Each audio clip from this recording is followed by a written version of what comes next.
பொருள். இல் அப்படின்னா வீடு. அப்போ அரசனோட வீடு. நமக்கெல்லாம் அரசன் யாரு? அந்த இறைவன். அப்போ அந்த இறைவனோட வீடைத்தான் நம்ம கோவில் அப்படின்னு சொல்றோம். கோவில் இல்லாத ஊரில் குடியிருக்க வேண்டாம் அப்படின்னு ஒரு பழமொழியே இருக்கு.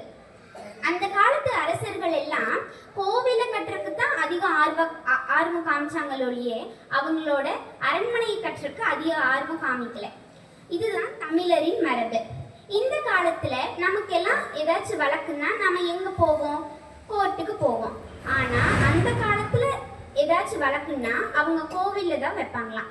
ஏன்னா கோவில்ல வழக்கு வச்சா யாரும் பொய் சொல்ல மாட்டாங்க, பொய் சொன்னா சாமி தண்டிச்சிரும் அப்படின்னு சொல்லி கோவில்ல தான் வழக்கெல்லாம் வைப்பாங்களாம். அப்படி நம்ம 63 நாயன்மார்ல எந்த நாயன்மார் மேல சிவன் வழக்கு வச்சாருன்னு உங்க யாருக்காச்சும் தெரியுமா? ஆமா, சுந்தரமூர்த்தி நாயன்மார் மேலதான் சிவன் வழக்கு வச்சாரு. ஏன்னா கைலை மலையில சிவனுக்கு பூ பறிக்கிறதுக்காக நந்தவனத்துக்கு போனாராம் சுந்தரர். அங்க பறவையார் சங்கிலியார் என்ற 2 பெண்கள் மேல சுந்தரர் காதல் கொண்டாராம். இதை பார்த்த சிவன், சுந்தரா நீ போய் பூலோகத்துல பிறந்து அந்த 2 பெண்களையும் திருமணம் முடித்து விட்டு வா அப்படின்னு சொல்லி அனுப்பி வச்சாராம். ஆனா சுந்தரர் அங்க இன்னொரு பொண்ணு கூட நிச்சயம் பண்றதுக்கு ஏற்பாடு பண்ணிட்டு இருந்தாங்களாம். இதை பார்த்த சிவன் மாறு வேடத்துல போய் சுந்தரர் கிட்ட சொன்னாராம், சுந்தரா நீ என் அடிமை அப்படின்னு சொன்னாராம்.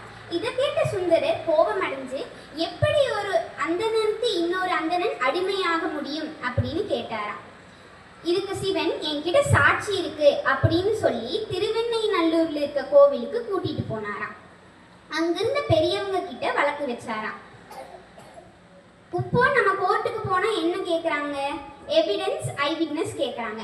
அந்த மாதிரி அந்த பெரியவங்களும், ஐயா ஆட்சியில் ஆவணத்தில் அயலார் கண்ட காட்சியில் என்கிற மாதிரி கோவில் ஒரு புனிதமான இடம், இங்க யாரும் பொய் சொல்லக்கூடாது அப்படின்னு சொன்னாங்களாம்.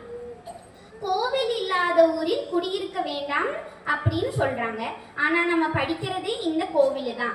இப்பேற்பட்ட நாம எவ்வளோ பெரிய பாக்கியம் செஞ்சவங்க. அதனால நாம எப்பவுமே பொய் சொல்லக்கூடாது. நன்றி.